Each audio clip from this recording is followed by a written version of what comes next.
Olá, bem-vindo à reflexão do dia. Se eu perguntasse a você nesse momento, qual é a nação que já chegou a 42 mil pessoas mortas? E qual a resposta que você daria? Você pensaria na Venezuela, Equador, Bolívia? Ou você pensaria no continente africano? Qual a nação que você imagina que já chegou a 42 pessoas mortas por causa do coronavírus? Deixa eu lhe dar a resposta. Essa nação que já chegou a 42 pessoas mortas, ela é a nação que acumula a liderança nas áreas, o poder, a liderança nas áreas cultural, financeiro, militar, estratégico, nuclear. É a única nação que está na frente de todos os países nessas áreas que eu acabei de mencionar para você. É a nação multidimensional. Ela está no poder do globo terrestre, em todas as áreas. É a nação mais poderosa do mundo. Se chama Estados Unidos. Os norte-americanos, que com o seu presidente, que tem uma política, não todos americanos, mas estou dizendo o presidente, aqui a gente não está julgando se está certo ou errado, mas o Donald Trump teve uma política de anti-imigrante. Ele não aceita de maneira nenhuma pessoas estarem naquele país de uma forma ilegal. Então, essas pessoas, brasileiro ou mexicano, quem seja, está sendo deportado, expulso do país se está de uma forma ilegal. Mas o presidente que não aceita pessoas indo até esse país de uma forma ilegal, ele declarou ontem que ele está tendo uma batalha contra um inimigo invisível, imigrante invisível, que é o coronavírus. Ele não conseguiu impedir, e não está conseguindo impedir que esse inimigo invisível, o coronavírus, entre e estrague muitas das áreas que eles são em primeiro lugar. Está trazendo tragédia ao povo norte-americano. E aí vem a pergunta: qual é a lição que essa nação poderosa poderia tirar? Qual é a lição que os norte-americanos poderiam tirar? Qual é a lição que o presidente poderia tirar dessa situação? Será que eles não poderiam pensar um pouco que, mesmo sendo poderosos financeiramente, culturalmente, belicamente, estrategicamente, nuclear, etc., mesmo que eles sejam poderosos nessas áreas, eles não poderiam, nesse momento, pensar: somos fracos. Nós temos fraquezas. E aí, diante disso, tirar aprendizados. Vamos para a reflexão espiritual para que possamos falar um pouquinho mais sobre a fraqueza. Em 2 Coríntios capítulo 12, do versículo 1 até o versículo 6, diz assim: se é necessário que me glorie, ainda que não convém, passarei as visões e revelações do Senhor. Conheço um homem em Cristo que há 14 anos foi arrebatado até o terceiro céu. Se no corpo ou fora do corpo, não sei, Deus o sabe. Eu sei que o tal homem, se no corpo ou fora do corpo, não sei, Deus o sabe, foi arrebatado ao paraíso e ouviu palavras inefáveis, as quais não é lícito ao homem referir. De tal coisa me gloriarei, não porém de mim mesmo, salvo nas minhas fraquezas. Pois se eu vier a gloriar-me, não serei nécio, porque direi a verdade, mas abstenho-me para que ninguém se preocupe comigo, mais do que em mim vê ou de mim ouve. Então aqui o apóstolo Paulo, ele está falando dele mesmo. Ele está falando a respeito do dia em que ele foi ao terceiro céu e recebeu a revelação de Cristo.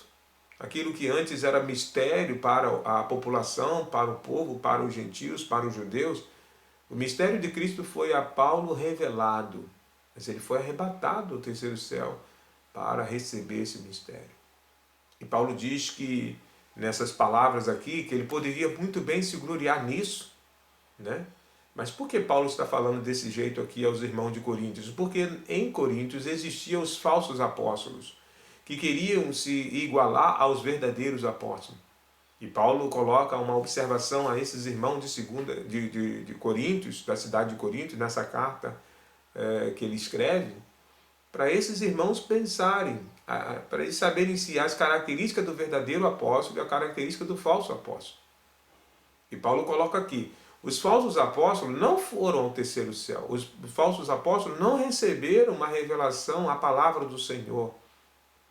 E antes, no 2 Coríntios capítulo 11, você vai observar que Paulo fala que os falsos apóstolos gostam de mercadejar a palavra do Senhor, eles gostam do dinheiro.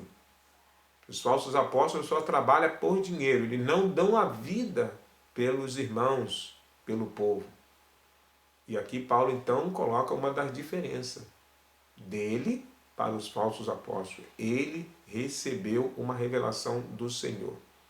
Mas ao mesmo tempo Paulo diz assim, eu estou revelando isso a vocês não para me gloriar, mas eu poderia me gloriar em relação a isso, gloriar-me. Eu poderia muito bem colocar para vocês, de uma forma bem clara e objetiva, que eu sou o verdadeiro apóstolo e que eu fui ao terceiro céu e esses caras foram aonde? Esses caras receberam a palavra de quem? E Paulo, então, ele é considerado um verdadeiro apóstolo e ele está acima desses falsos apóstolos por causa da revelação que recebeste. No versículo 7, Paulo continua esse assunto.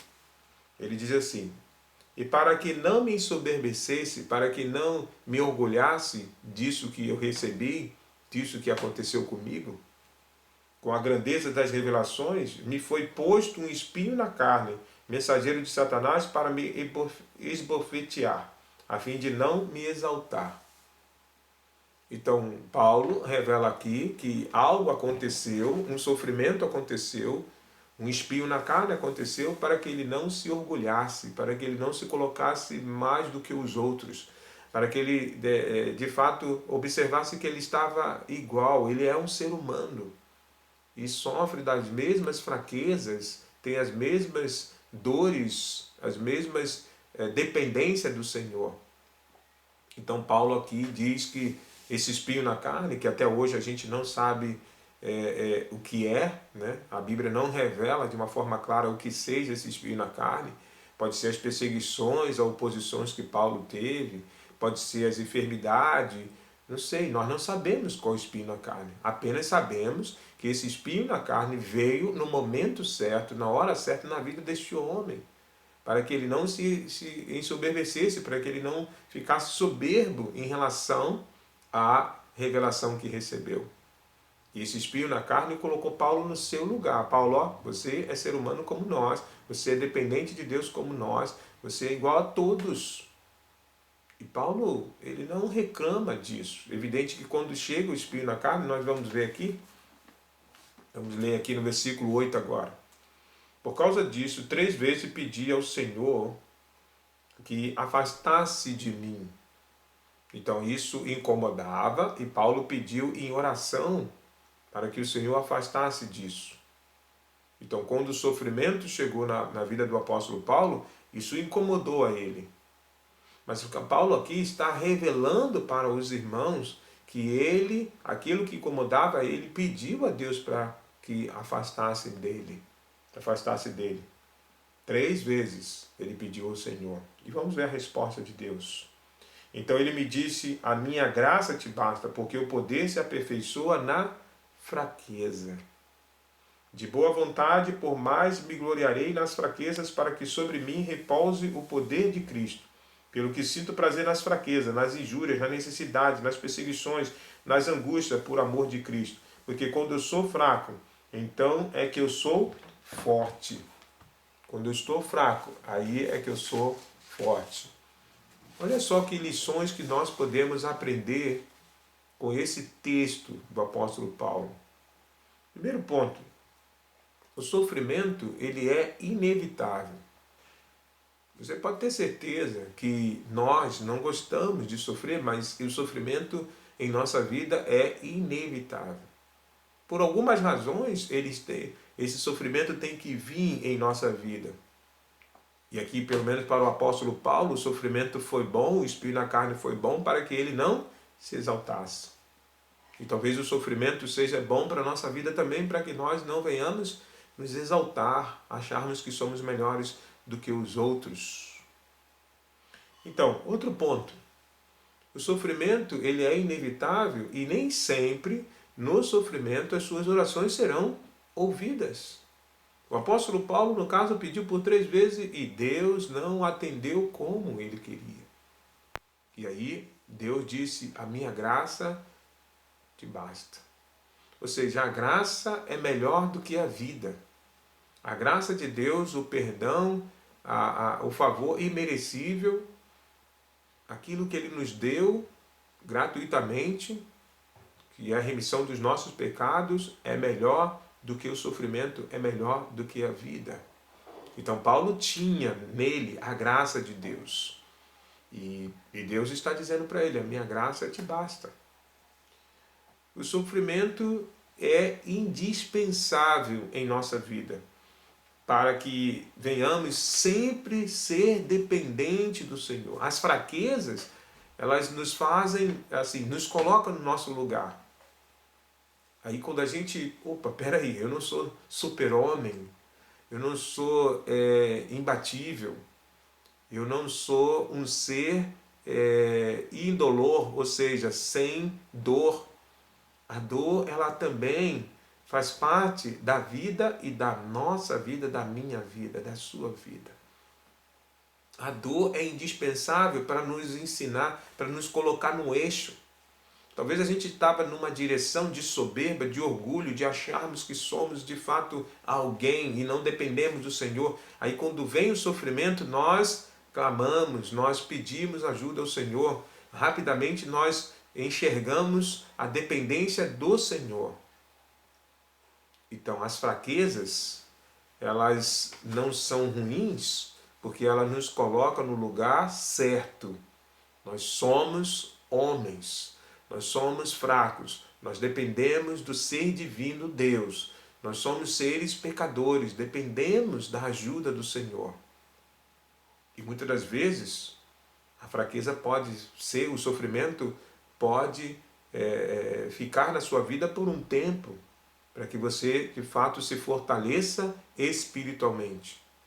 Porque é na fraqueza que há, de fato, força. É na fraqueza que há aprendizado. É na fraqueza que há aproximação de Deus. Talvez se você não tivesse passado por alguma dor ou sofrimento, você não buscaria o Senhor Todo-Poderoso.